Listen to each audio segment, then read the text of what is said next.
அனைவருக்கும் வணக்கம். நான் உங்கள் ஸ்ரீ சுபம் ஜெயக்குமார். ஸ்ரீ சுபம் ஜோதிடத்தின் வாயிலாக உங்களை சந்திப்பதில் பெரும் மகிழ்ச்சி. இப்போதான் பேசிக் அஸ்ட்ராலஜி கிளாஸஸ் இனிதே நிறைவுற்றது. இதுல படிச்சவங்க நிறைய பேர் அஸ்ட்ராலஜர் ஆகிற அளவுக்கு தெளிவாயிட்டாங்க. ஒரு சிலர் ஆஃபீஸ் போட்டுட்டாங்க. இந்த வீடியோஸ் 15 வீடியோஸ், அதாவது 15 கிளாஸஸ் எடுத்தேன். இந்த கிளாஸஸ் படிச்சு முடிச்சுட்டு அவங்க கடைசி கிளாஸஸ் வர வர அவங்க சொன்ன பதில்களே மிகுந்த ஆச்சரியம். அதாவது கேள்விகள் எல்லாம் கிளியரா, அதாவது தெளிவா இந்த வீடியோஸ் பார்த்து முடிச்சீங்கன்னா நீங்க அஸ்ட்ராலஜர் ஆகுவது உறுதி. என்னோட இதுல நிறைய கால்குலேஷன்லாம் கிடையாது. பேசிக்கா எளிமையா புரிஞ்சுக்கிறது. எழுத படிக்க தெரிந்தால் போதும் நீங்கள் ஜோதிடர் ஆகலாம். என்னோட இதுல படிச்சவங்க எல்லாமே வெளிநாட்டுல இருக்கிறவங்க, ஆஸ்திரேலியா, சிங்கப்பூர்ல இருக்கிறவங்க தான் அட்டன் பண்ணாங்க. எவ்வளவு எளிமையா இருந்தது. ஆண் பெண் இருவருக்கும் பொருந்துற மாதிரி. இந்த வீடியோஸ்ல ஒரு 2-3 எக்ஸாம்பிள் சொல்றேன் பாருங்க. எப்படி சொல்லி கொடுத்தேன். என்னதுல ஒன் வேர்டு ஆன்சர் மாதிரி இது இருக்கும்.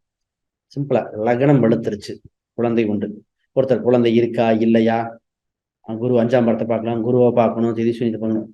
லக்னம் வெளுத்துருச்சு, குழந்தை உண்டு. எப்பன்னு அடுத்த பதில். வீடு இருக்கா, வீடு அமையுமா, இடம் அமையுமா, எப்ப கிடைக்கும்? 2ஆம் இடம் வெளுத்துருச்சு, வீடு அமையும். சிம்பிளா சொல்லிடலாம். சார் அப்பாவுக்கு ப்ரொமோஷன் கிடைக்குமா? யாரு இவங்க ஜாதகத்தை வச்சு அப்பா கேட்க முடியுமா? தம்பி 4ஆம் இடம் வெளுத்துருக்கு, அப்பாவுக்கு ப்ரொமோஷன் உண்டு.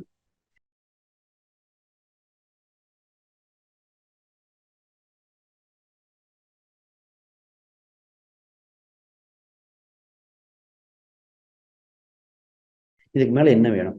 சிம்பிளா சொல்லலாம். இது மட்டும் இல்லாமல 12 ராசிகள் என்ன, 20 நட்சத்திரம், அது மட்டும் 9 கிரகம், இது 3ம் இணைக்கும் மெத்தட். அங்கதான் சுச்சமே. 3ம் இணைச்சு நவாம்சம் என்ன, இது மட்டும்லாம் சொல்லிட்டே வர்றது மட்டும் இல்லாம பலன்கள் லைவா ஜாதகத்தை கொடுங்கன்னு வாங்கி வாங்கி பார்த்தது. அந்த மாதிரி சொன்ன பதில் எக்கச்சக்கமா இருக்கு.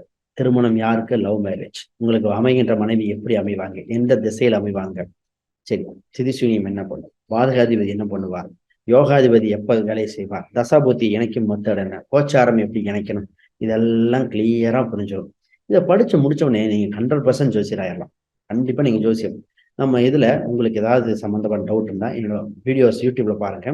நீங்க கான்டாக்ட் பண்ணுங்க. 2 வீடியோஸ் உங்களுக்கு ஃப்ரீயா தரேன். நீங்க அதை பாருங்க. அதுல சொல்லி கொடுக்குற மெத்தடை நீங்க புரிஞ்சுக்கிட்டு அப்புறம் வாங்க. ஏன்னா இப்ப ஒரு பெஸ்ட் ஆஃபர், அதாவது படிச்சு முடிச்சவங்க அவங்க கொடுத்த ஃபீட்பேக் வச்சு இது மற்றவங்களுக்கும் பயன்படட்டும்னு சொல்லி இந்த வீடியோ ரெக்கார்ட் பண்ணி வச்சிருக்குது. எல்லாத்துக்கும் பயன்படும் நான் கண்டிப்பா நம்புறேன். இது சந்தேகம் இருந்தால் கீழே கமெண்ட் பண்ணுங்க, இன்னும் விளக்கங்கள் தரேன். கான்டாக்ட் பண்ணுங்க. ஜோதிடம் சார்ந்து இப்ப பேசிக் அஸ்ட்ராலஜி முடிச்சதுக்கு அப்புறம் ஹையர் அஸ்ட்ராலஜி, சோழி பிரசன்னம், வாஸ்து, நியூமராலஜி, இது சம்பந்தப்பட்டதெல்லாம் இருக்கு. அதெல்லாம் நீங்க புரிஞ்சுக்கணும். இந்த அஸ்ட்ராலஜி புரிஞ்சாதான் போதும். நிறைய பேர் என்ன சோழி பிரசனத்தை கான்டாக்ட் பண்றீங்க. சோழி பிரசனத்துக்கு நிறைய பார்த்திருக்கேன். கோயில் சம்பந்தம் அதுக்கெல்லாம் சோழி பிரசனம் பார்க்கணும்னா இந்த மெத்தடை நீங்க புரிஞ்சுக்கிட்டா தான் நீங்க சோழி பிரசனமே பார்க்க முடியும். அடிப்படை சாராம்சங்கள் எப்படி பார்க்கணுங்கிறது கிளியரா இருக்கு. படிச்சுட்டு வாங்க. பின்னர் உங்களுக்கு ஏதாவது டவுட் இருந்தா எக்ஸ்பிளைன் பண்றேன். மிக்க நன்றி. வாழ்த்துக்கள்.